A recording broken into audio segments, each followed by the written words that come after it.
news that you're hearing each day, including the financial news, whether or not you go deep into it, find a takeaway.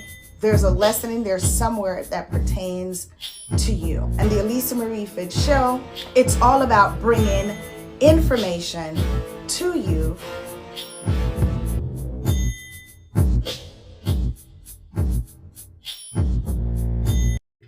This is the Alicia Marie Phidd Show. Yes, and we are definitely going to talk about a lot. Let's get to it. We're just numbers.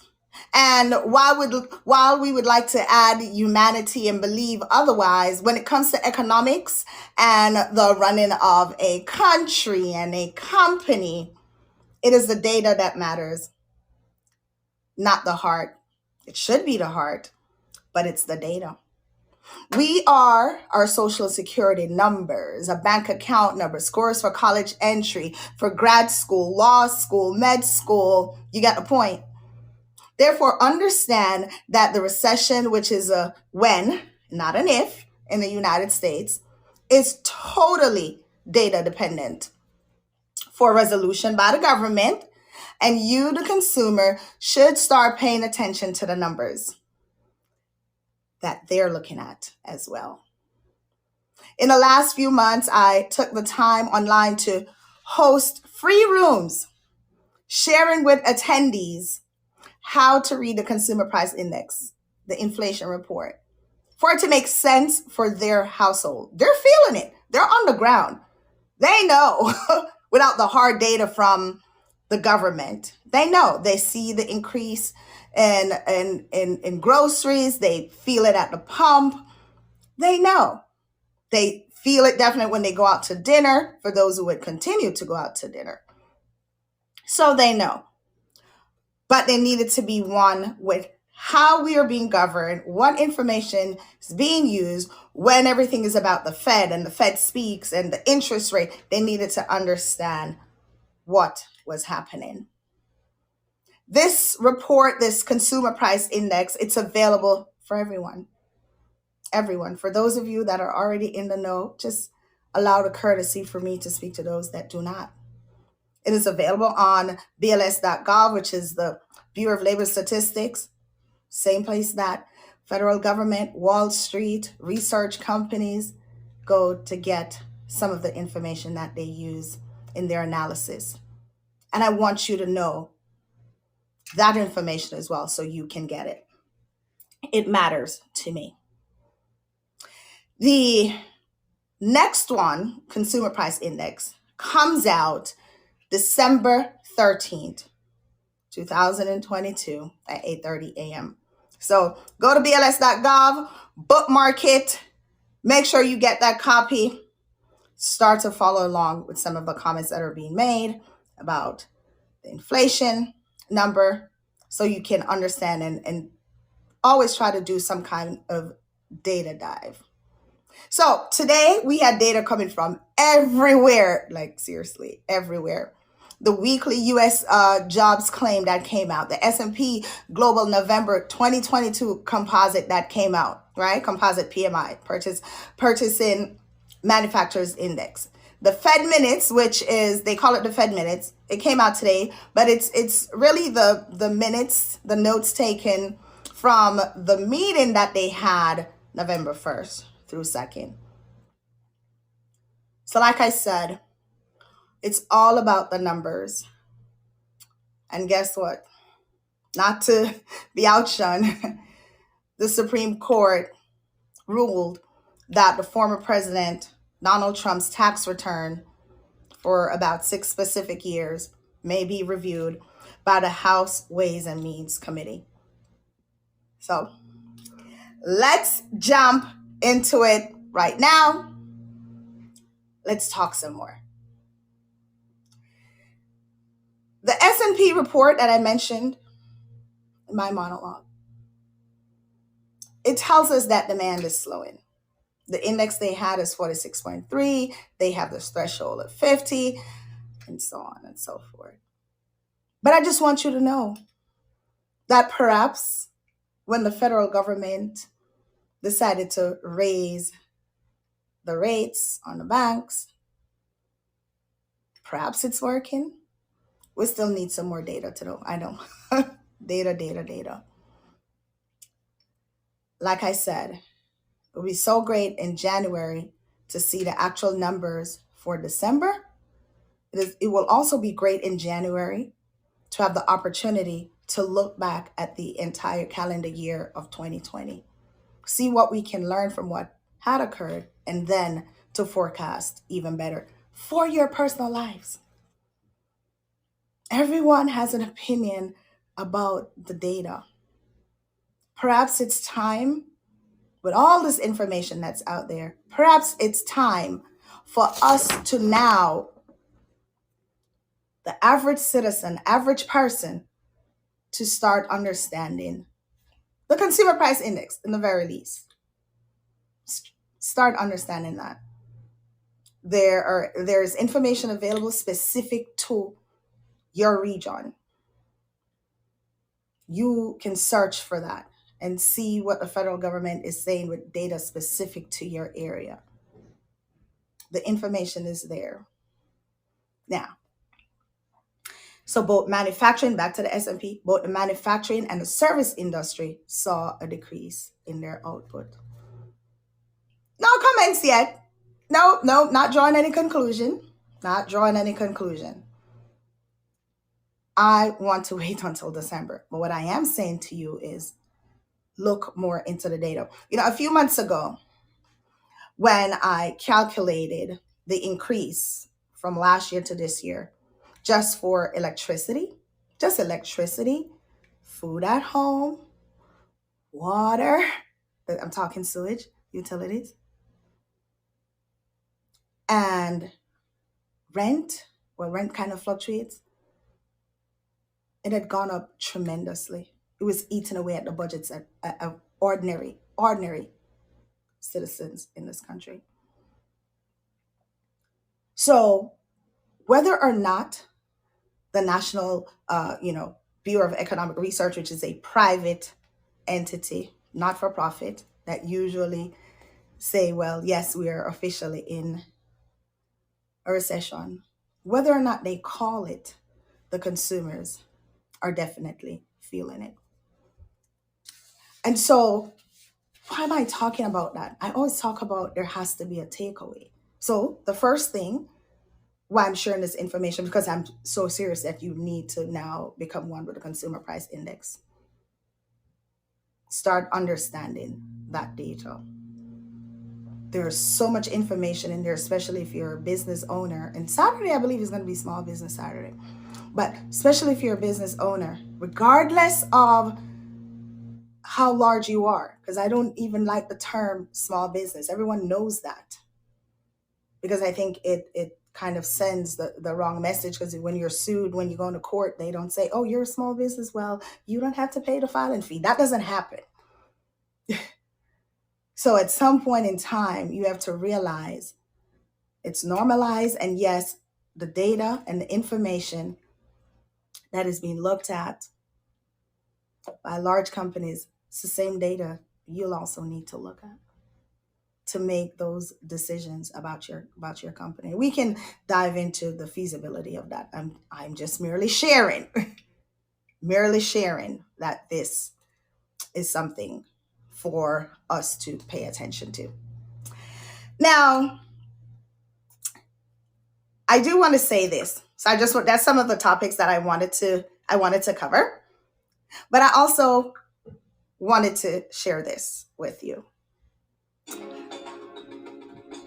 And so as we go into this commercial break, I do want you to go to Amazon, go to the book section, and I want you to look up the author Ralph Watkins.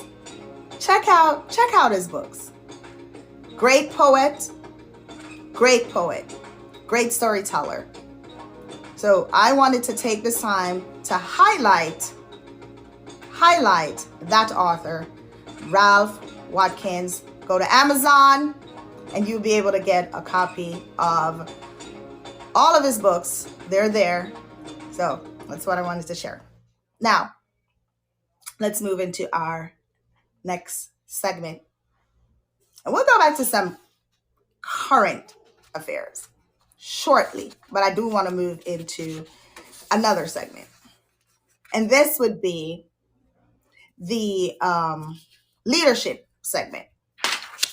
As you know, or you will know, with the show, we'll have talk about technology, we'll talk about leadership, talk about current events, entertainment. So in the leadership segment for today's show, I wanted to bring to your attention that the creative director of the Gucci brand, owned by the company Kering, has stepped down after about 7 years. This is being reported by several news outlets, including Reuters, about his leaving. He has done really great for the brand. Kering has said they wish him well. Allegedly, Reuters reporting through another reporting who says unnamed sources, there was some disagreement with management. I will forever carry a leadership segment in the way that I do. You should be looking at the executives, the C-suite, how they're moving, who's leaving what company, what's the circumstances, what's happening with that company if it's publicly traded. It matters because leadership is what takes a company through good times and bad times. You might have already heard that Bob Iger, he's back with Disney. Leadership matters. They felt like they did very well under his tenure. They're not necessarily comfortable with the turn of events now. And so they've kindly asked their current CEO step aside, and they've brought back Mr. Iger. Leadership matters. Another company that I want you to look at, shake up in the leadership, in the executive body, Michael Bass, Executive VP of Programming at CNN. He's also leaving. He leaves the end of this year.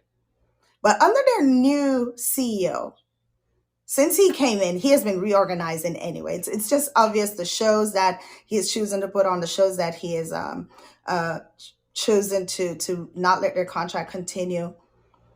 And so the leadership matters. We just have to wait to see how these companies do. But I like to highlight the large companies, what they're doing, how they're moving, because it's also a sign of the times.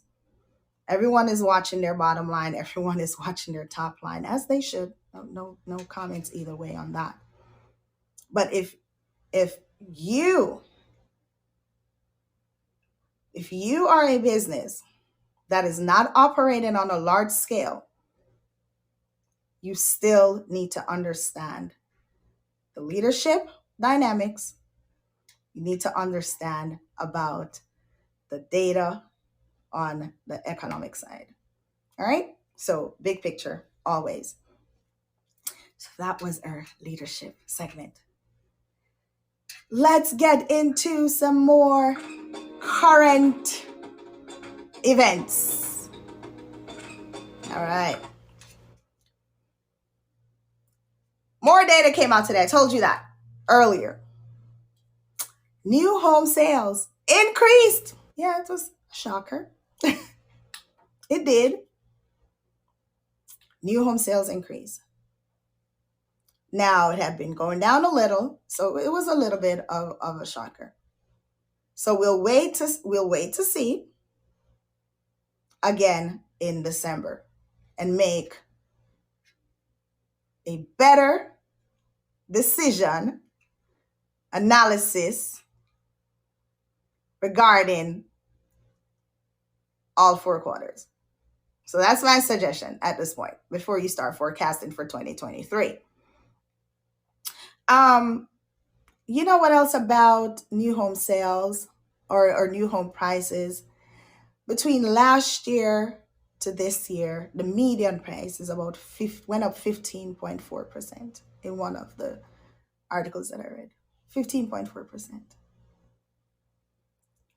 Now, If groceries are going up and wages are not meeting that and inflation is sky high, what will happen in 2023 and 2024 with regards to new home purchases, with regards to rent? So I think while it might seem politicized, or many are politicizing it, a lot is riding on what the federal government does. A lot is riding on Jerome Powell. I think he's one of the most powerful men during this time because of the economic crisis. As a matter of fact, I think all the leaders of the central banks in their respective countries and regions are powerful. People are dependent on them. People want them to make the right decision. Businesses are trying to balance what they need to get done with regards to credit and the value of money. And of course, consumers want to be able to afford the basic necessity of life, right? Groceries, electricity, water, sewage, rent. They want to be able to afford those things.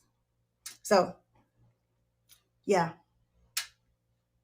the economists, they're definitely the ones to watch. They're definitely the leaders, as well as they just make news day in, day out, because everything seems to be riding on what they do and the direction that it will take the country. So that's very important to me to share. And then I want to talk about workers. So in my next segment, we shall do that.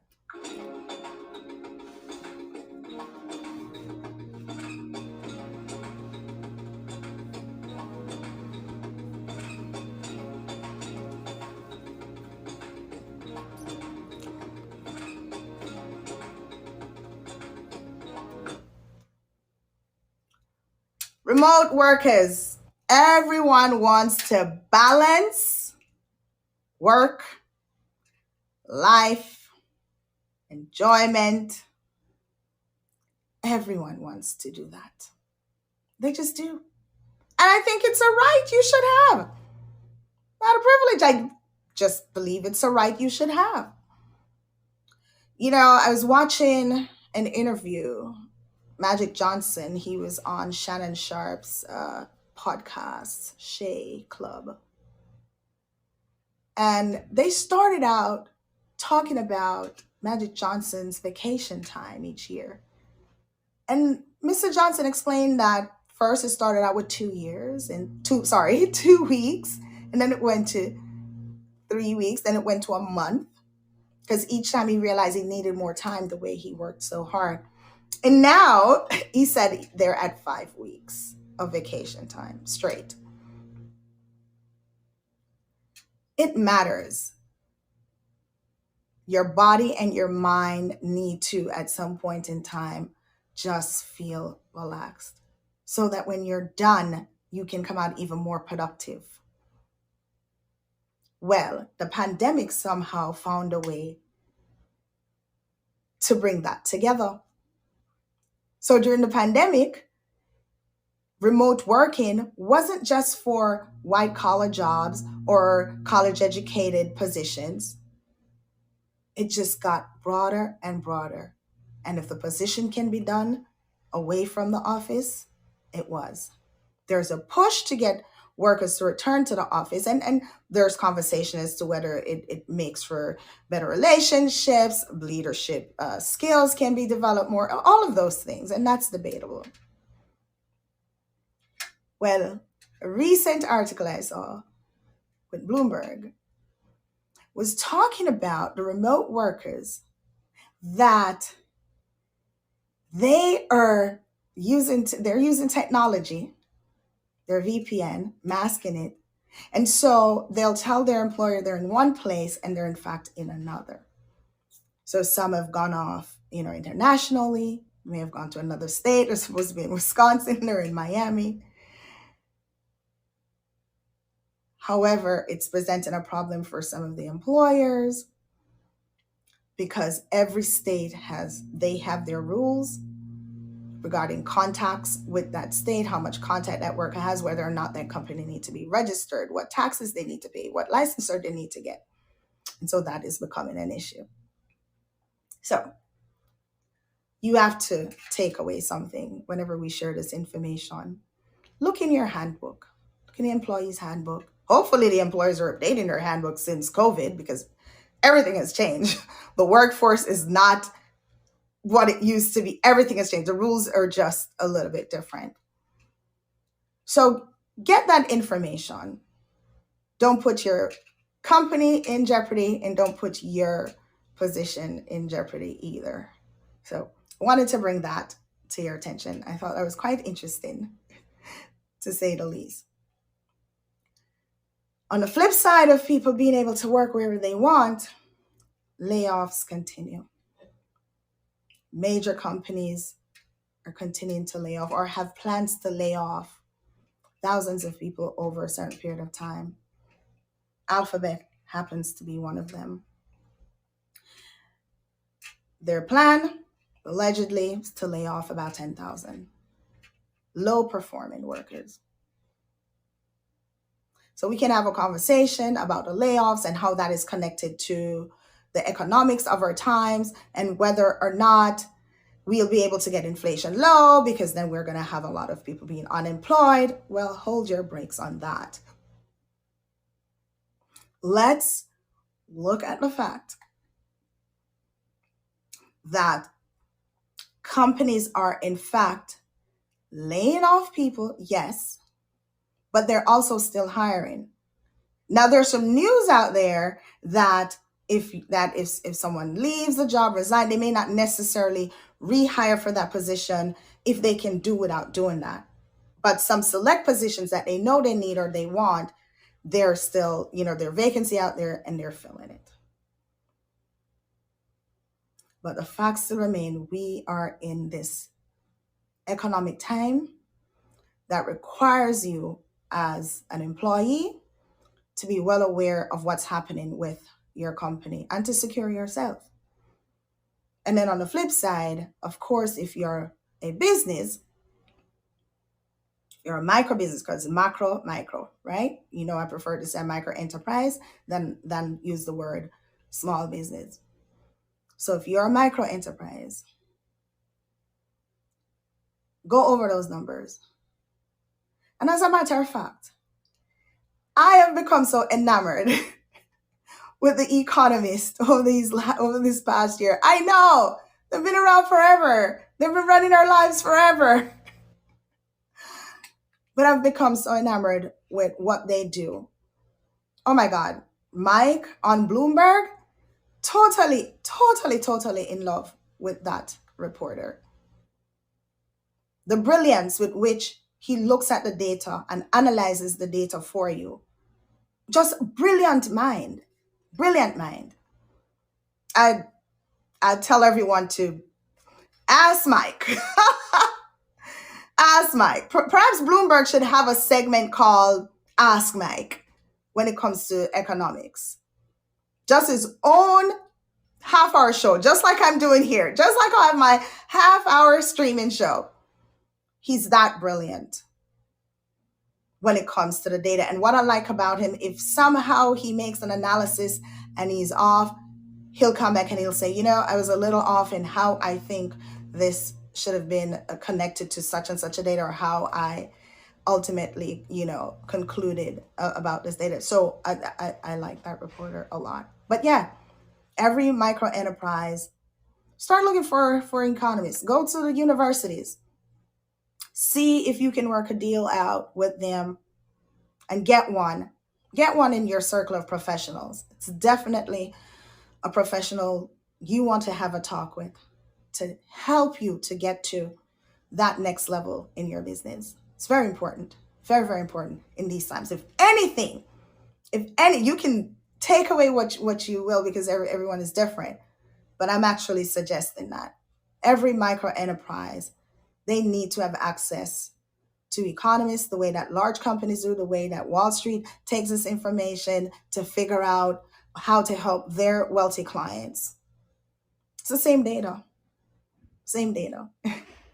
And so I'm suggesting that. Very important. All right. As we do the Alicia Marie Phidd show.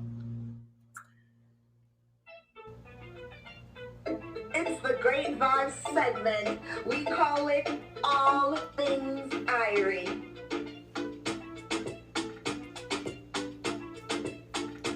Everything Irie, man. So we have to do a feel good segment. Can't just be business, technology, leadership. We have to do, I'm an author. I'm a poet. I'm an artist. So I had to find a way to combine it all. Don't worry, I'm not about to break out in spoken word, at least not in this show. But as we approach Thanksgiving, it's tomorrow, I want to take this time to say to you, every day, give thanks. As the jingle said, all things Irie, fire. And of course, we're on Fireside. How appropriate to be airing the show, streaming this show on Fireside. But I want to remind you to give thanks always. And I get it that tomorrow is a special day, regardless of how we got to having a Thanksgiving day, but it's a day that we choose to celebrate our family, our friends, having life. But as we go through the rest of this year and as we enter upon yet another year in 2023 with all the unknown ahead of us, each day, give thanks. Each day, just remember, just a smile actually works because you never know what someone is going through. You truly, truly never know what someone is going through. And just that smile, literally just that smile, for a moment, will take their minds off of whatever it is that ails them. I am Alicia Marie Phidd, and I want to thank you for listening to the Alicia Marie Phidd Show. Take care. Until next time.